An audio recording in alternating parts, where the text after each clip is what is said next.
Hey, what's up everyone? Dragon back again, here to tell you that you should be reading Dagon.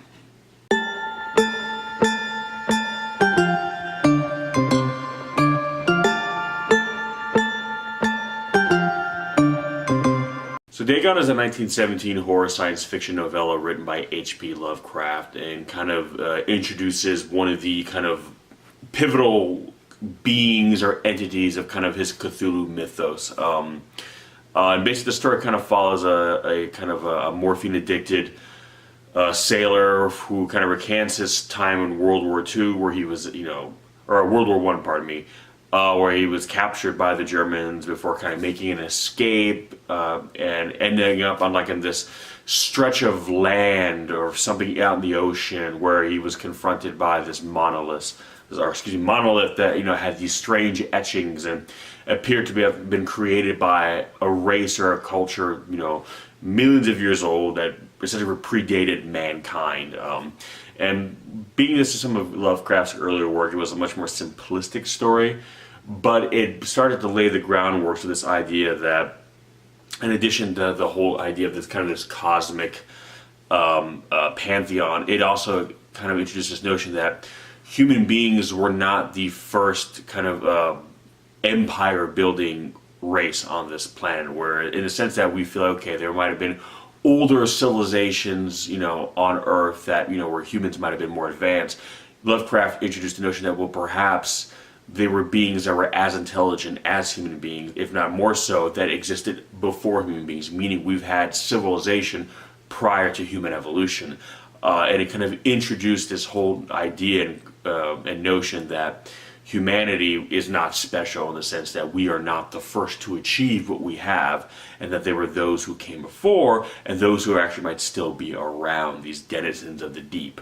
And long story short, this character who is essentially confronted with, at the time, kind of the worst act of death and destruction in human history, which was the First World War, realized that kind of almost was filled with a sense of hopelessness, in the sense that even if humanity kind of got its shit together, so to speak, there were forces that were perhaps beyond it that could also throw it into peril. That perhaps even if we didn't destroy ourselves, there would ultimately be something that would come along and destroy us, meaning that humanity was essentially not the dominant species on the planet, that we were not the dominant intelligent beings of this world, and that perhaps we are living on borrowed time, meaning that there are beings that are far older, more advanced, and more dangerous than us, and have no love or admiration or sense of morality towards us, and therefore will just rise up and take the world back for themselves and just, laying waste to us. So you see this character kind of going mad to some degree, having these visions in his mind, these nightmares, and realizing that the true threat is beyond our understanding, beyond our comprehension, which is again something that was staple for Lovecraft and would kind of come to define his career, so to speak. But this was kind of the early days of that, where kind of modest when you consider later iterations of this idea with cosmic beings like Azathoth and Nyarlathotep. I hope I'm saying his name right. But early on, when you're dealing with kind of these great old ones, you realize that even beings that themselves are not necessarily gods, they were so powerful that in this world they were worshipped as gods, and again had entire races following them, older than mankind, that were loyal to them and favored more by them, meaning that mankind is really just kind of a happy accident or a byproduct to some degree, and really, is not favored, preferred, loved, or looked after by any of these other beings, meaning, again, we're just kind of the bastard stepchildren, and, when push comes to shove, we're going to get shoved.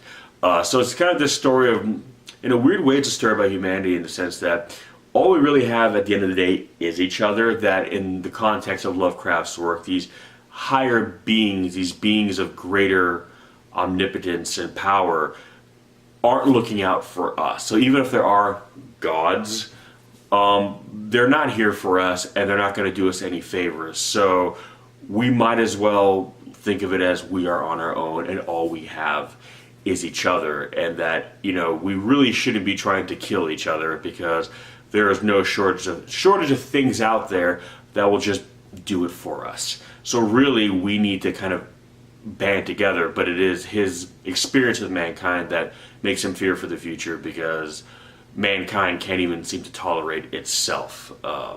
So if humanity can't even, you know, look after itself, protect itself, and keep from killing itself, well, what's to stop another race that has no affinity for humanity from just coming along and doing that anyway? So, and again, it's a much more simplistic story, but there's a lot of subtext there that when, if you kind of peel back the initial layers, you realize there's a lot more going on within the pages of what is otherwise a very simple story. But again, especially if you look at the story in hindsight, you realize that Lovecraft is laying the foundation of larger ideas, bigger concepts to come, and that Dagon would perhaps become more important of a narrative as he fleshed out this mythology, this cosmic horror mythology, this Cthulhu mythology that, you know, while maybe Dagon was first published, it wasn't, you know, as monumental of a piece, although it's very well written. It's one of my more preferred ones he's written.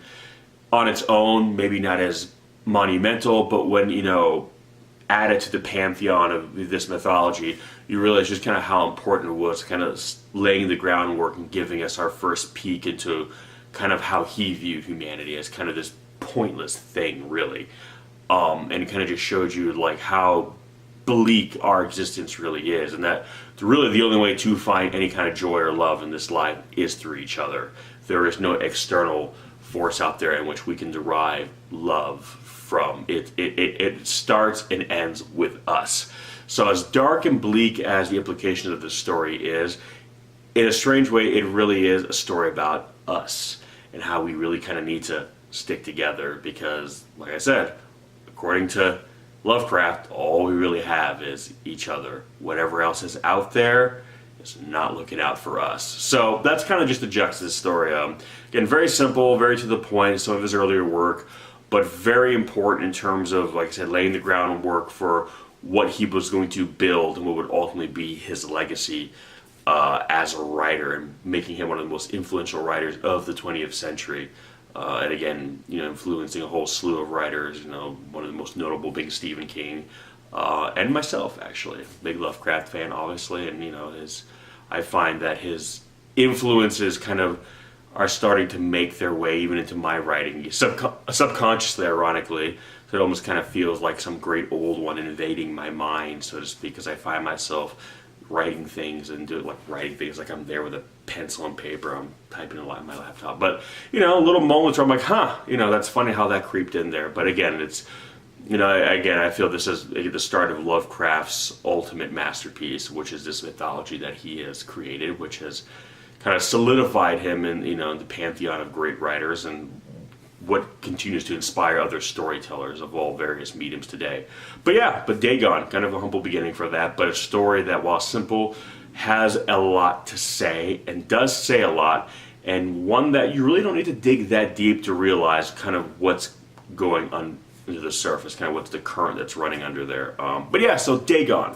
Have you read it? If so, what did you think? How do you feel it stacks up against, you know, some of his other more famous works, like, you know, Mountains of Madness, Call of Cthulhu? You know, if you have not read it, as always, I will leave links in the description section below. You can pick it up, check it out, give it a read. Again, it's a short read, so it's not like it's gonna, you know, take a lot of time out of your day.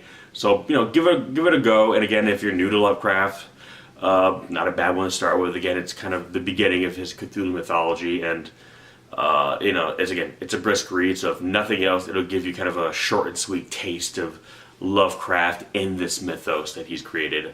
And then come back again, give me some of your thoughts, let me know what you think, and let me know if you're also then more curious to dive deeper down the rabbit hole that is H.P. Lovecraft. But anyway, guys, that's going to do it for this one. Thank you so much for watching, and as always, I will catch you in the next one. Peace!